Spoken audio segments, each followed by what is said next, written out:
Why am I always hungry? Why am I always hungry?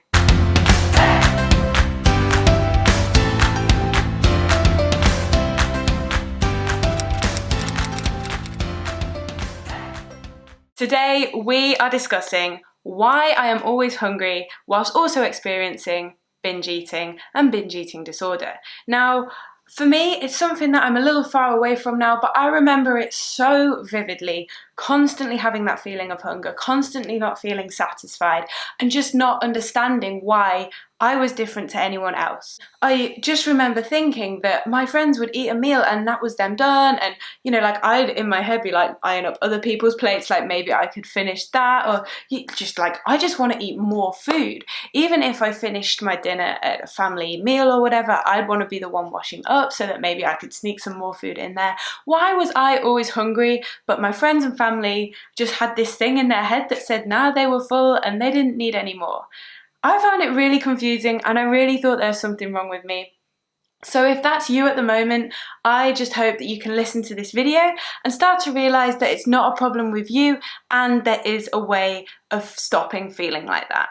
I started to do some research into this and I found an article on the internet by a guy called Michael Grazinio, and he is a neuroscientist and he's conducted some pretty interesting studies, and this particular one seems to be more of a self-experiment and kind of more anecdotal, but I think the theories and the ideas he presents are really, really cool to understand. So the first thing that he says is that hunger is like a mood and it's something that is always there. Everyone is always kind of hungry, but to what extent?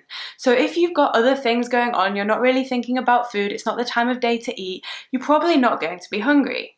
And then as the hunger builds and you come closer to a meal time or a time that you would normally eat, your hunger is turned on and all of a sudden you're hungry. What he says is that hunger is like a mood and it can really alter our decisions. If we're hungry, portions of food look smaller to us and we just want to eat as much as we can. Whereas if we're full, food looks bigger and we think, oh man, I couldn't finish all that. Now I think this point is quite dangerous for anyone who's trying to diet or might be getting into the realms of like disordered eating patterns, because that feeling that you have when you're hungry is a feeling that makes you feel smaller. If you're full, you feel, you feel massive, you feel like a whale. But if you are hungry, you feel smaller, you are solving the problem that you're trying to address by dieting, and all of a sudden there's this spiral that basically is just going to end up in a really disordered eating pattern, because feeling small can get addictive. And what Michael Grazinio says is that hunger is regulated by the hypothalamus, which is in the brainstem, which is kind of at the bottom of your brain. It has little sensors that sense in your blood things like blood sugar and all the other stuff, that it can tell us when we need to eat food.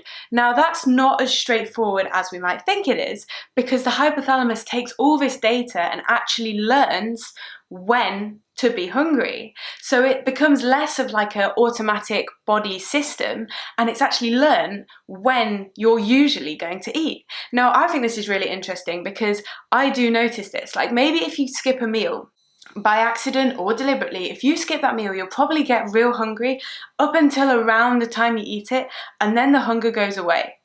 You're like beyond hungry, like the hunger's gone away and you don't think about it until later when you get to the next time you eat, and then you're super hungry, you're probably going to eat more than you usually would. So this is where the world of psychology and the world of medicine or training and dieting kind of come to loggerheads. Basically, you've got the diet industry and medicine saying, well, you need to eat less calories because if you eat less calories, you'll burn more energy than you're consuming and therefore lose weight. And I nor Michael, our friend who's written this article, disagree with that. That is how it works, but it isn't how we can make it work. I'm actually also doing a course with Yale University called The Science of Wellbeing, and the first concept they bring to the table is called the G.I. Joe fallacy, and it's about how having all the information, knowing all the stuff isn't enough to actually implement it. So yeah, definitely check that out because it's a free course if you fancy it. But it's basically explaining how knowing things is not enough to implement and make it happen. You need to learn how to make it happen. And this is where we have the trouble, because science and doctors are saying you need to lose weight, so you need to eat less calories, whereas psychology says as soon as you restrict someone's calories and make them think about what they're eating, they become more in a state of hunger and want to eat more food. So you can see where this is a problem, because initially, by telling yourself you're going to be on a diet, or by tracking every calorie, or really thinking about what you're eating and trying not to eat bad things, restricting yourself through time, through food types, restricting in any way, you're immediately telling your hypothalamus to expect to be hungrier. So dieting in itself causes this psychological struggle that inevitably results in weight gain. Now, I'm not saying that diets don't work in the short term, or you can't make them work for you in the long run, although I do think you can't make them work for you in the long run because I really don't like it. But what I do think is that they are really unhelpful towards your relationship with your body and with food. Because the issue with the diet industry is if you fail the diet, if it doesn't work, if you gain the weight back on, if you fall off the wagon, it's your fault. You're made to feel guilty. You're cycling into this spiral of because why doesn't this really simple equation of eat less, move more work for me? And then you feel bad, and then you probably turn to food as a comfort because it makes you feel better in that moment. And I know for me that was definitely something that used to happen. I'd feel rubbish, I'd feel huge, and then all I'd want to do is eat more, which is very counterproductive, but it's exactly what I would choose to do. It seems that we get to this state where we are always hungry because we're always on a diet. Now, even if you're telling yourself at the moment that whatever you're doing isn't a diet and you're just trying to make sure you're eating healthily and including all good foods and stuff, do you really mean that? Have you still got good food and bad food labelled on stuff? Do you still want to track your calories? Do you still count them in your head? Because if you are still doing any of these things, you're kind of telling your brain to always be hungry.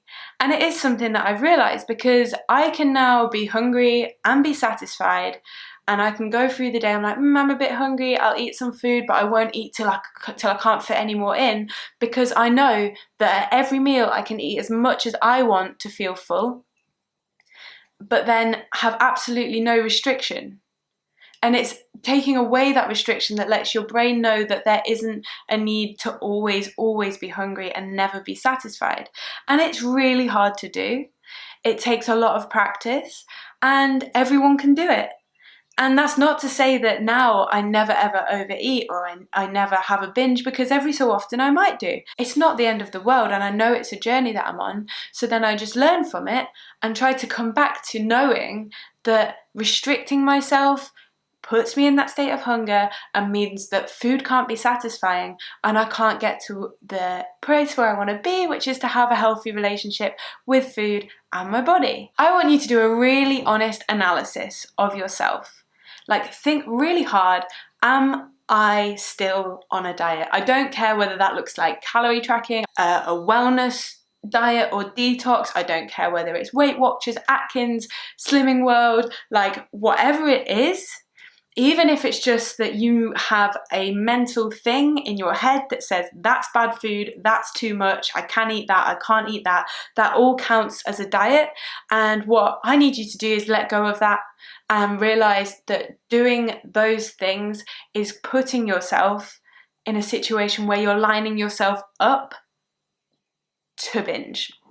Because you're always going to be in that state of hunger, despite the fact your body isn't physiologically hungry. I have a feeling that you guys listening to this or watching this will all understand me when I say, like, you know what's good and what's bad. We come back to this G.I. Joe fallacy. You know what's gonna make you feel good, you know what's gonna put you into a bit of a blood sugar drop after you've eaten it, you know what's generally good for your body and what generally is better in moderation. But I know it's a really big step to try and say, actually, at any given meal, I can eat as much as I want if I want to, and it doesn't matter what that is. I know that is a huge, huge step, and truly believing it is a big and difficult task.